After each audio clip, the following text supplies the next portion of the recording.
Hey everyone, Roman Prokopchuk here, Monday, August 29th, 2022.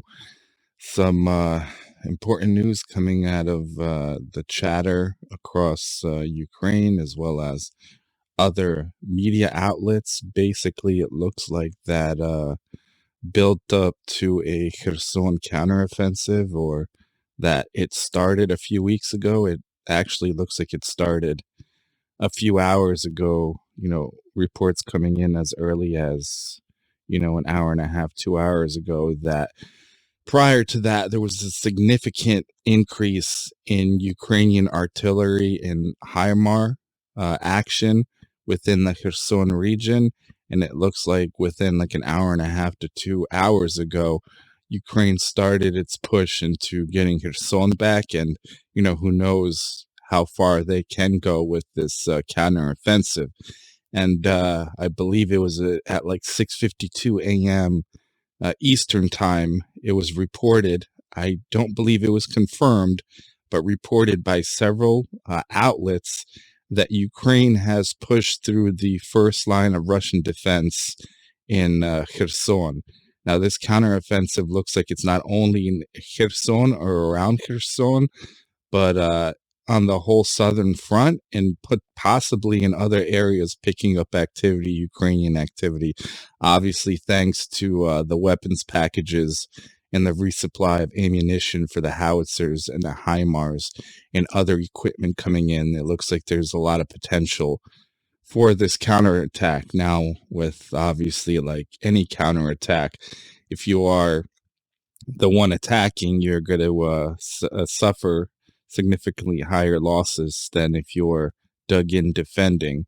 So hopefully, praying for the soldiers of Ukraine. The casualties and the injuries are low, but hopefully by the end of the day, we see what's going on in terms of progress, or how far the front has moved in 24 hours. Because I don't know, in terms of the morale or the amount of troops. Obviously, throughout the last few weeks, we know all of those bridges around Kherson have been hit and, you know, deactivated, taken out of commission. There's been railways coming from Crimea that would resupply Kherson and the region between Kherson and Crimea itself.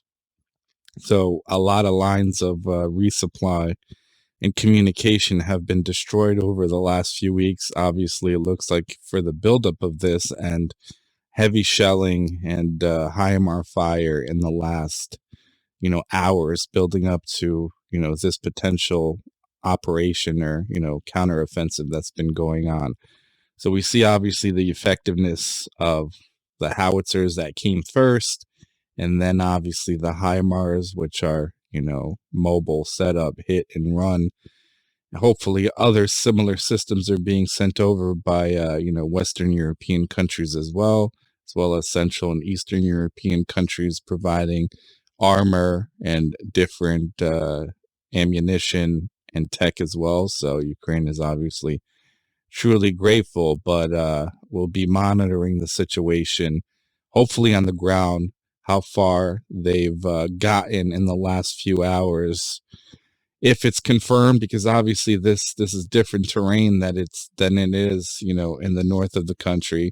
Ukraine's a vast country with different types of climates and terrains.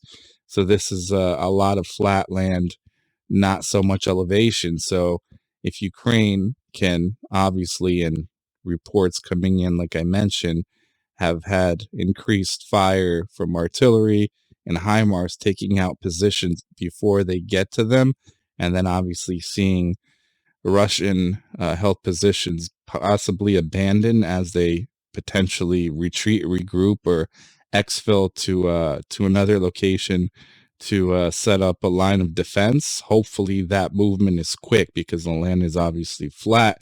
There's not as much cover.